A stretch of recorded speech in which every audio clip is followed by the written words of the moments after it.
오늘 마가복음 9장 30절로 37절까지 말씀을 통해서 하나님 나라의 원리라고 하는 주제로 함께 은혜를 나누기를 원합니다. 지난 주일 믿음 없는 세대에서 믿음의 사람으로 라고 하는 주제로 말씀을 나눴습니다. 말씀 중에 그리스도인이 하나님께 다가가는 방법에는 크게 두 가지가 있다고 하는 레디 호타도의 이야기를 소개했습니다. 하나는 신앙을 통해서고 다른 하나는 신학을 통해서 하나님께 다가갈 수 있습니다. 하나님은 우리에게 먼저 찾아와 주셨고 성경이라고 하는 완전한 계시를 주심으로 신앙을 갖도록 하셨습니다. 신앙은 개인의 삶에서 직접적으로 체험되는 하나님에 대한 믿음과 신뢰를 바탕으로 형성이 됩니다. 성경과 교회의 종교적 전통을 기반으로 영적 경험, 내면적 확신을 통해서 성장하고 삶의 방향과 결정을 이끄는 기본적인 원리로 이것이 작용합니다. 다른 하나인 신학은 신앙의 대상인 하나님과 그와 관련된 주제들을 체계적으로 연구하고 이해하려고 하는 이성적 학문의 노력입니다. 신앙의 내용을 이성적으로 분석하고 설명하는 데 초점을 맞추고 있습니다.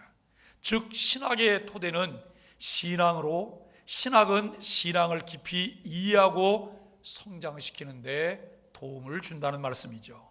안셀무스라고 하는 사람은 신앙을 전제하지 않은 것은 오만이며 이성을 사용하지 않은 것은 태만이라고 하면서 평생 두 가지 태도를 균형 있게 유지하려 했습니다. 그리고 자신이 견지하는 태도를 이해를 추구하는 신앙이라 라고 말을 했습니다. 저도 이 부분 참 많은 부분 공감을 하는데요. 맹목적 신앙이어서는 안 돼요. 덮어놓고 신앙생활에서는 안 돼요. 우리가 정말 이해를 추구하는 신앙을 통해서 하나님을 점점 더 깊이 알아가는데, 깊이 알아가기 위해서 우리에게 필요한 것이 무엇이냐면 하나님이 살아계시다라고 하는 것을 전제하는 거예요. 그분은 전능하신 하나님이시라는 것을 전제하고 하나님을 점점 더 알아갈 때 우리가 이해를 추구하는 신앙을 갖게 될 것입니다. 오늘 본문은 세상의 원리와 하나님 나라의 원리를 우리에게 가르쳐 줍니다. 세상은 높아지는 것을 추구하지만 하나님 나라는 낮아지는 원리로 움직입니다. 예수님은 섬김을 받으러 온 것이 아니라 섬기러 오셨다라고 말을 해요. 우리는 예수님의 삶을 통해 하나님 나라의 원리를 배우고 낮아짐과 섬김을 선택해야 합니다. 그러나 하나님의 나라는 단순히 미래 올나라가 아닙니다. 예수님은 때가 찼고 하나님의 나라가 가까이 왔다라고 예수님이 공생의 일을 시작하시며 선포하십니다. 하나님의 나라는 이미 예수님을 통해서 이 땅에 임했어요. 그리고 장차 완성이 될 거예요. 하나님의 나라 현재성을 말하고 하나님의 나라 미래성을 이야기해요. 여러분 죽어서 천국 가기를 원하시죠? 안 가고 싶으세요? 죽어서 천국 가기를 원하시죠? 그런데 죽어서 천국을 가려면 뭘 하셔야 되는지 아세요?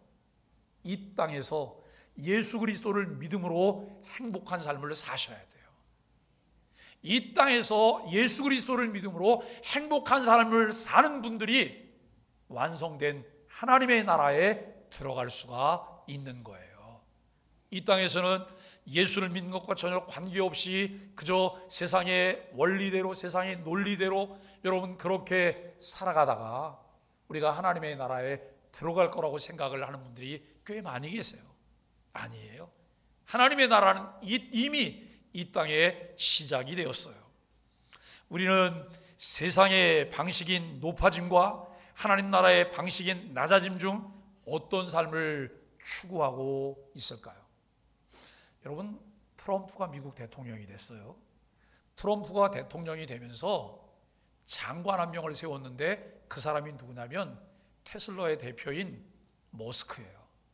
그런데 이 트럼프와 머스크는 닮은 부분이 있어요. 그게 뭐냐면 트럼프는 착한 척하지 않으려고 해요. 착한 척하지 않으려고. 근데 머스크도 착한 척하지 않으려고 해요. 여러분, 착한 풀이 하다가 내가 놓칠 것을 다 놓쳐버리는 게 아니에요. 다른 사람들에게 내가 악하다, 나쁘다, 자기밖에 모른다 라고 하는 말들을 듣더라도 이익을 추구하겠다고 하는 생각을 가지고 있어요. 그래서 미국의 다음 행보가 궁금해요. 벌써 트럼프가 되자마자 여러분 힘들잖아요. 경제가 힘들거든요. 세계가 휘청휘청하고 있어요. 멕시코나 카나다는 정신을 못 차릴 정도로, 그런데 한 달 유예를 해준대요, 관세를. 그런데 멕시코나 카나다를 향해서 그렇게 하고 있지만 미국이 노리는 것은 중국이란 말이죠. 여러분, 착한 척하지 않고 실용적인 것을 선택하겠다고 이야기해요.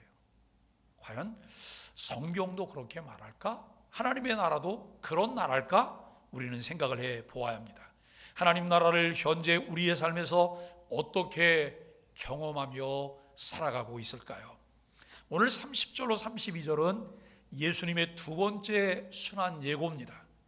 이 두 번째 순환 예고를 통해서 하나님 나라의 현재성과 미래성을 우리에게 잘 보여주고 있는데요, 예수님은 다시 한번 자신의 고난과 부활을 예고하십니다. 인자가 사람들의 손에 넘겨져 죽임을 당하고 죽은 지 3일 만에 다시 살아날 것을 말씀하십니다. 그러나 제자들은 이것을 깨닫지도 못하고 묻는 것도 두려웠어요. 왜냐하면 한 번도 사람이 죽었다가 다시 살아나는 걸 본 적이 없잖아요. 사람이 죽는 것은 많이 봤어요.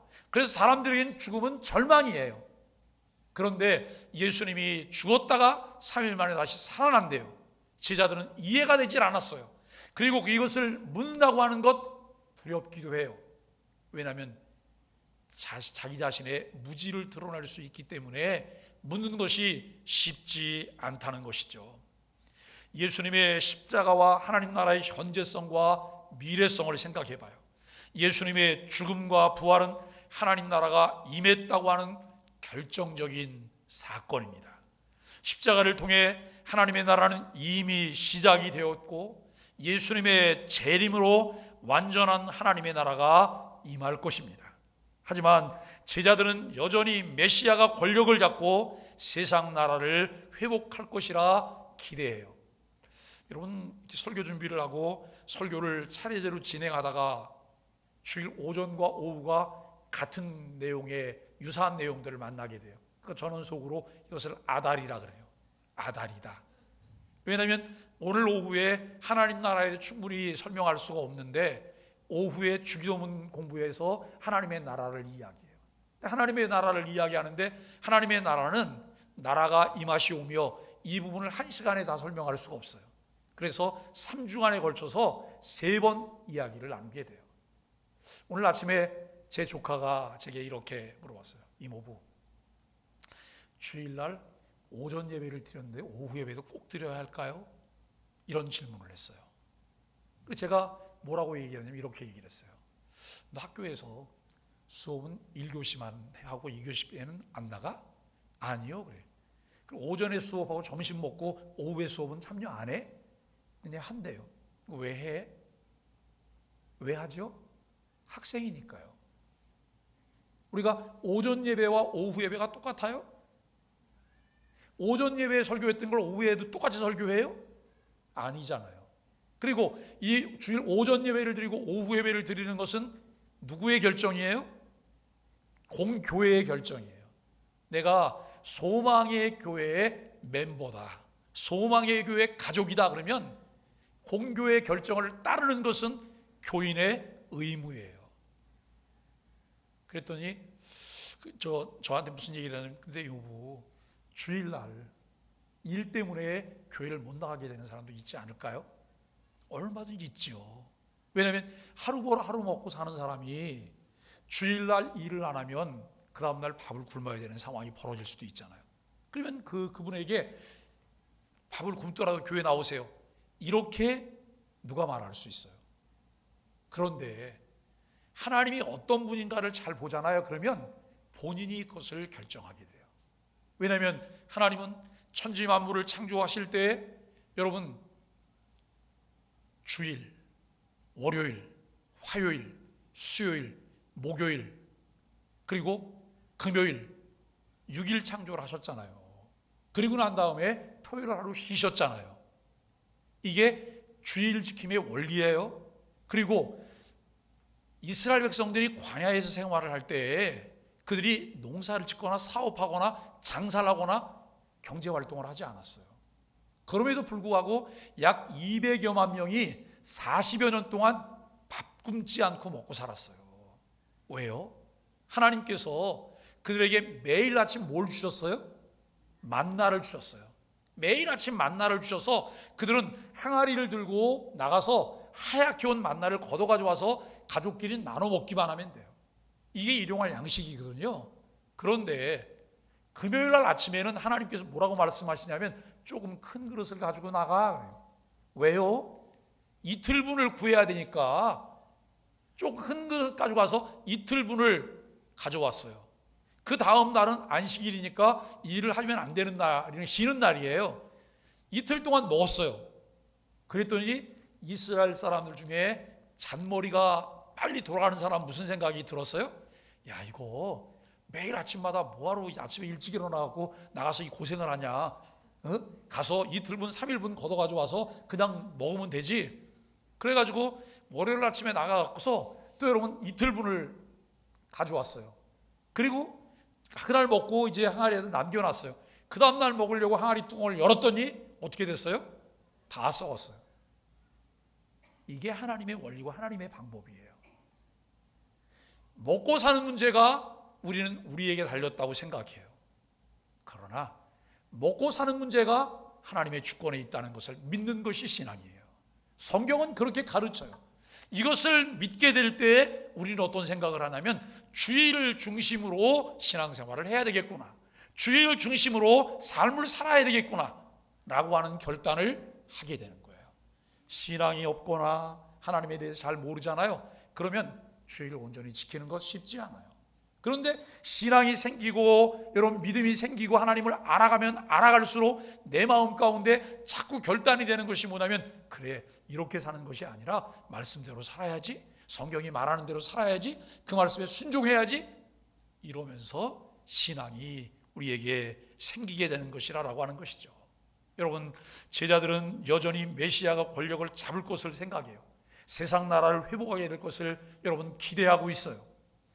우리는 예수님의 십자가를 통해 하나님의 나라가 이미 시작되었다고 하는 것을 믿고 있습니까? 2000년 전에 하나님의 나라가 이미 이 땅에 시작이 되었어요. 여전히 세상 방식으로 하나님의 나라를 우리는 오해하고 있는 것은 아닐까요? 33절로 35절은 누가 크냐고 하는 논쟁이에요. 하나님 나라의 가치관을 이야기하고 있어요. 예수님이 제자들에게 물었습니다. 너희가 길에서 서로 토론한 것이 무엇이냐? 제자들이 말하지 않았어요. 말할 수가 없었어요. 왜요? 누가 서로 크냐? 누가 더 높은 자리에 갈 거냐? 다퉜기 때문에. 예수님이 자신의 낮아심을 통해서 여러분 하나님 나라 원리를 가르치고 보여주시고 있음에도 불구하고 예수님 따라다니면서도 이들의 생각은 세상의 논리에 빠져 있는 거예요. 세상 방식대로 내가 더 나은 것을 가지려고 하는 이런 마음을 가지고 있다는 거예요. 세상의 가치관과 하나님의 가치관을 서로 이렇게 비교해 보시죠. 세상에서는 더 높은 자리, 더 많은 영향력, 더 큰 권력을 원해요. 제가 교육전사 할 때 저 인천 만수동에 있는 교회에서 교육전사를 했는데요. 교인들 중에 그 앞에 있는 주공아파트에서 나오시는 분들이 많으셨어요. 주공아파트에 누가 살았냐면 해군 장교들이 거기 살았어요. 해군 장교들이. 근데 해군 장교들이 거기 살다 보니까 계급들 차이가 나잖아요. 놀라운 것은 남편만 계급이 있는 게 아니에요. 아내도 계급이 있고 자식들도 계급이 있어요. 예? 남편이 중령이다 그러면 아내도 중령이고 자식도 중령이에요. 예? 저 남편이 대위면 아내도 대위고 자식도 대위예요. 와, 제가 그걸 보면서, 근데 이제 중령 아들이 우리 교회를 나왔는데 그 아들이 다 교회를 들어오면 어떻게, 저 초등학교 4학년 아이가 뒷짐을 탁 짚고 이러고 다니는 거예요. 여기에 여러분 지휘봉만 안 들었지 아버지 흉내 그대로 다 내고 다니는 거예요. 여기저기 순찰을 해요. 여기 들여다보고 저기 들여다보고 그래요. 제가 하루는 이놈 좀 골탕 좀 먹여야 되겠다 생각이 들어서 제가 불러. 아이가 이름이 상민아 너 이리 좀 와. 왜요? 그래. 너 지금 네가 이거 한 거 잘했어 잘못했어? 네 생각엔 어때? 잘못한 게 맞아요. 그래. 잘못했으면 영창 가야 되잖아. 감옥 가야지. 아이가 이렇게 쳐다봐요. 야, 니네 아빠 중령님이신데 부하가 잘못하면 영창에 보낼 거 아니야. 너도 오늘 영창 체험 한번 하면 어때? 그랬더니 아이가 가만히 있는 거예요. 제가 얘기를 하니까 한번 해보겠대요. 그리고 이제 교회 지하에 있는 창고에 제가 이렇게 놓고 밖으로 문을 닫았어요. 자, 이제 영창 생활의 그 기한은 네가 결정해. 할 만큼 하고, 전도사님 힘들어서 못하겠어요. 다 끝났어요. 이렇게 얘기하면 내가 즉시 와갖고 문을 열어줄 테니까. 그런데 아이가 중령 아들이라 자존심이 있어서 꽤 길게 하더라고요. 그 안에서 뭘 하는지 모르겠지만 지금도 이렇게 연락을 하면 그 얘기하면 서로 웃어요. 예? 세상은 다 계급사회예요. 그래서 높은 자리를 하려고 해요. 높은 자리를. 그러나 예수님은 완전히 반대의 원리를 가르치셨어요. 누구든지 첫째가 되고자 하면 무사람의 끝이 되며 모든 사람을 섬기는 자가 되어야 하리라라고 말씀하십니다. 하나님 나라에서 큰 자가 누굴까요? 첫째가 되려면 무엇이 돼야 된다고요? 끝이 돼야 된다고요. 교회에서는 어떤 사람이 높은 사람이에요? 섬기는 사람이 높은 사람이에요. 섬김을 받으려고 하는 사람이 높은 사람이 아니라 섬기는 사람이 높은 사람이에요. 여러분, 섬기기 때문에 자존심이 상할까요? 아니요. 하나님의 나라 원리를 알고 있고 그리스도의 성품을 닮았기 때문에 즐거움으로 그 일을 할 수 있는 것이 교회며 하나님의 나라예요. 하나님의 나라는 세상의 권력 구조와 다릅니다. 세상의 나라에서는 강한 자가 다스리지만 하나님 나라는 섬기는 자가 다스리는 거예요. 세상의 나라는 경쟁과 힘의 논리로 움직이지만 하나님의 나라는 사랑과 희생의 논리로 움직입니다. 우리는 높아지려는 마음을 내려놓고 섬기는 자로 살아가고 있을까라고 하는 거예요.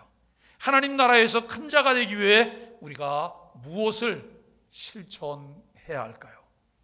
36절로 37절은 어린아이를 영접하라고 말씀하십니다.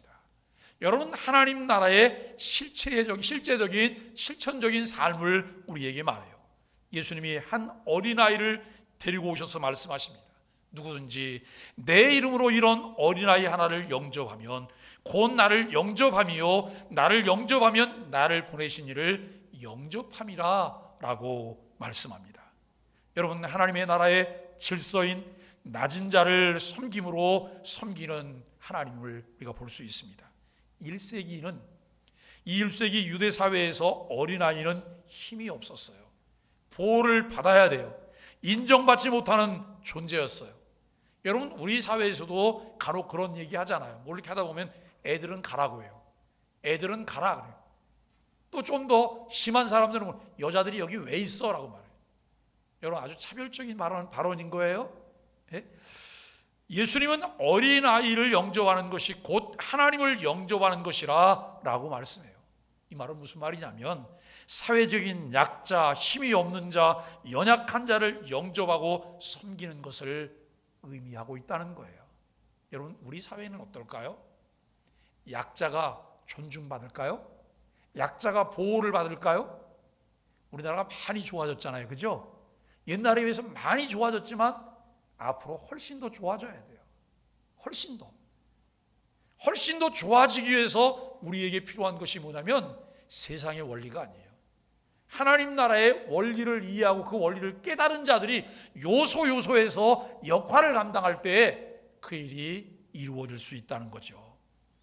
섬김이 곧 하나님 나라의 방식입니다. 하나님 나라는 권력을 가진 자가 군림하는 곳이 아니라 약한 자가 사랑받는 곳이에요. 예수님은 연약한 자를 돌보는 것이 곧 하나님을 섬기는 것이라고 말씀하셨습니다. 우리는 주변의 연약한 자들을 어떻게 대하고 있을까요? 여러분, 혹시 우리 마음에도 나보다 좀 낮아 보이는 사람, 그리고 나보다 좀 못해 보이는 사람, 이런 사람을 좀 무시하는 마음이 우리에게 혹 있지는 않을까요? 혹이라요. 혹, 제가 혹. 그랬더니 목사님, 혹이 뭐예요? 당연하지요. 거의 당연한 것처럼 생각해요.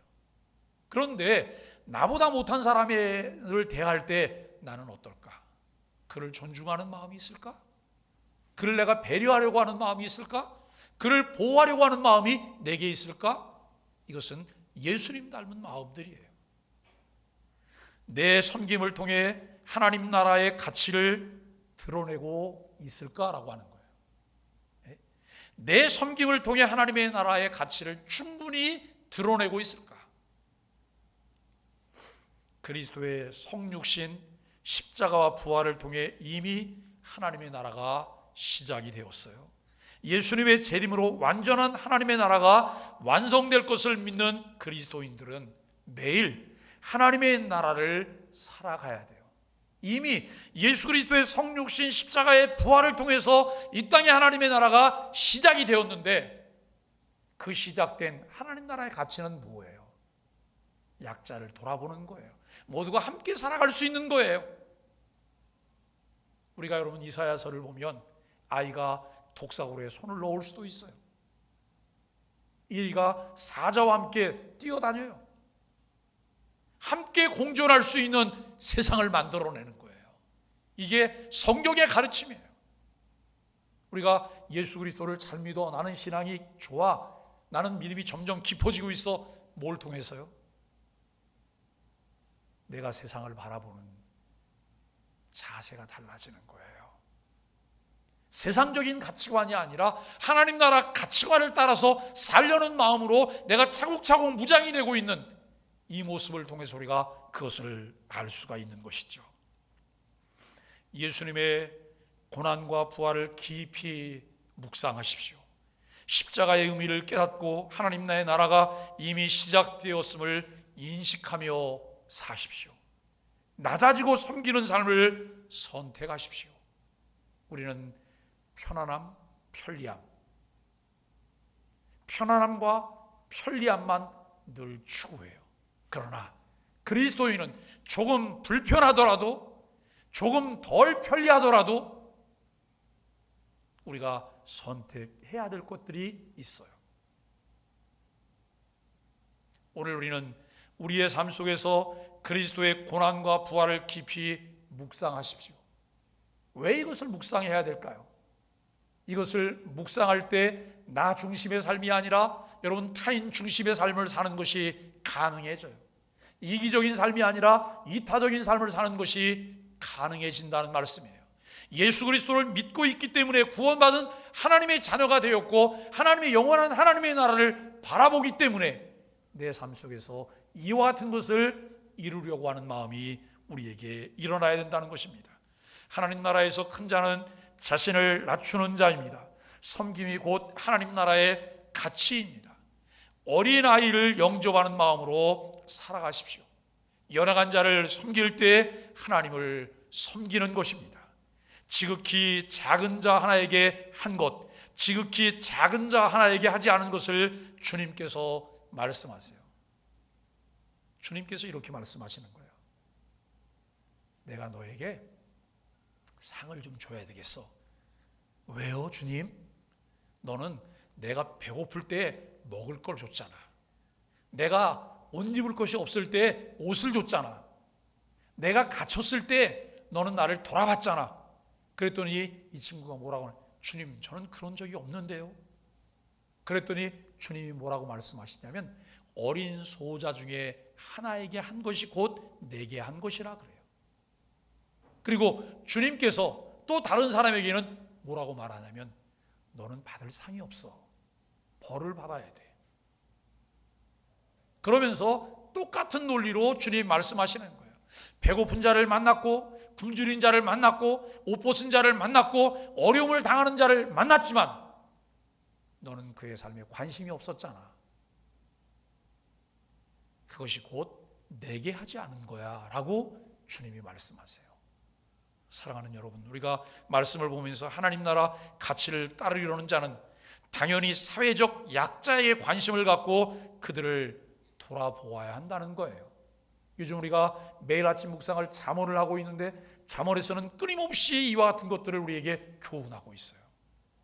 참 그리스도인, 지혜를 가진 그리스도인, 하나님을 경외하는 자의 삶은 어떤 삶이냐, 그의 삶을 통해서 나타나는 징표들이 무엇이냐라고 하는 것을 우리에게 보여주고 있다는 것이죠.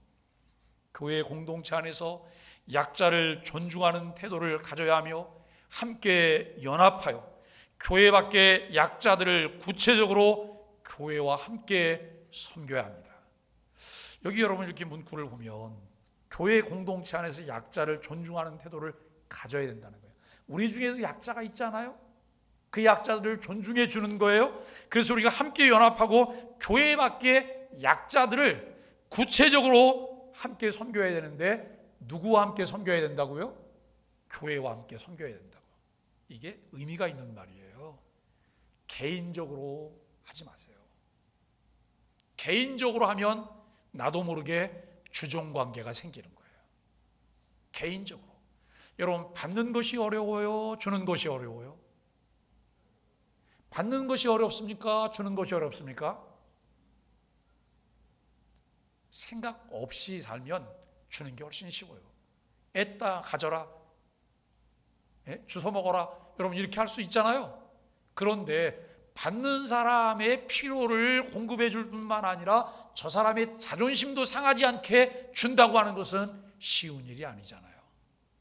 주종관계가 아니라 교회를 통해서, 교회를, 개인이 아닌 기관을 통해서 그 부분이 공급되게 하는 거예요. 우리 교회가 매월 장학금을 내보내고 있거든요.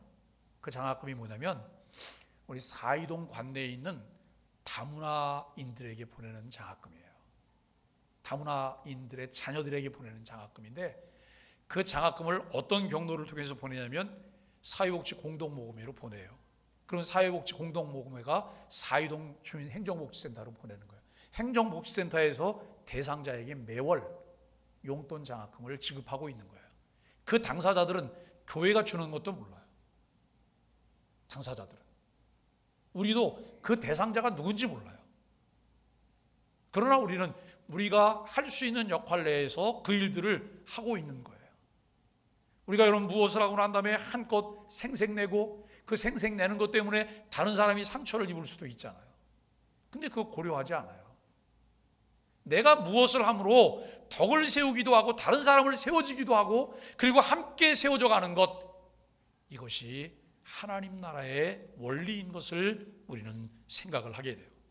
우리는 지금 하나님 나라의 가치로 살고 있을까요? 섬김의 삶을 살기 위해서 어떤 결단을 우리가 해야 할까요? 예수님을 믿는 것은 예수님께 순종한다고 하는 의미입니다.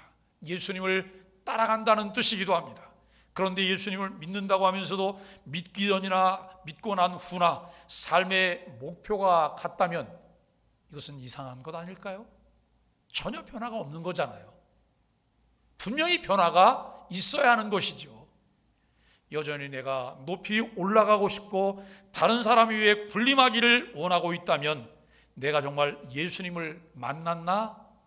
자신을 점검해 봐야 합니다. 내가 원하는 것을 얻는 삶이 아니라 예수님을 따르는 삶이 풍성한 삶입니다. 예수님을 만나서 죄를 용서받고 회복을 경험하고 새 사람이 된 우리는 예전과 똑같이 살 수 없습니다. 누구든지 그리스도 안에 있으면 새로운 피조물이라, 이전 것은 지나갔으니 보라 새 것이 되었도다라고 말씀합니다. 새 사람이 되었으니 새로운 삶을 살아야 합니다. 예수님의 길, 십자가의 길을 따라야 합니다. 세상 사람은 더 높은 자리를 원하지만 성도는 낮은 자리로 내려가기를 기뻐합니다. 예수님을 섬김을 받기 위해서가 아니라 섬기기 위해서 오셨다고 말씀을 드렸습니다. 하늘 영광을 버리고 이 땅에 오신 예수님의 희생과 섬김을 기억할 때 우리는 다른 사람을 섬길 수 있습니다. 예수를 믿고 예수를 따른다는 것은 예수님의 인격과 사역을 본받는 삶을 말합니다. 세상 사람은 결핍을 메우기 위해서 높아지려 해요. 그러나 복음으로 하나님의 자녀가 된 그리스도인들은 섬김과 낮아짐을 선택합니다. 은혜 안에 사는 그리스도인들은 십자가로 겸손의 본을 보이신 예수님의 길을 따라야 합니다. 사랑하는 소망의 가족 여러분, 교회는 세상과 다른 질서를 따라 살아가는 공동체입니다. 교회는 힘 있는 자만을 대우하는 곳이 아니라 연약한 자들이 길을 펴고 살아가는 곳이어야 합니다. 예수님께서는 약한 자, 가난한 자, 힘 없는 자를 부으시고 그들을 영접하는 것이 곧 하나님을 영접하는 것이라고 말씀하셨습니다. 따라서 교회는 연약한 자를 차별하지 않고 그들을 섬기는 공동체가 되어야 합니다. 우리는 세상의 원리가 아닌 하나님 나라의 원리를 따라 살아야 합니다. 세상은 더 높은 자리를 원하지만 성도는 낮아짐을 기뻐해야 합니다. 세상은 더 많은 것을 가지려고 하지만 성도는 가진 것을 나누고 섬겨야 합니다. 예수님의 가르침을 따라 우리는 섬김의 자리로 나아가야 합니다. 낮아지고 섬길 때 손해를 본다는 생각은 세상의 논리입니다. 예수님께서는 묵묵히 부르신 곳에서 자신에게 주어진 역할을 하며 섬김을 다할 때 하나님께서 그분의 때에 높여주시리라 말씀합니다. 존 스토트 목사님은 예수님은 온유와 겸손, 사랑과 순종으로 어둠의 세력에 대해 결정적인 승리를 거두셨다고 이야기합니다.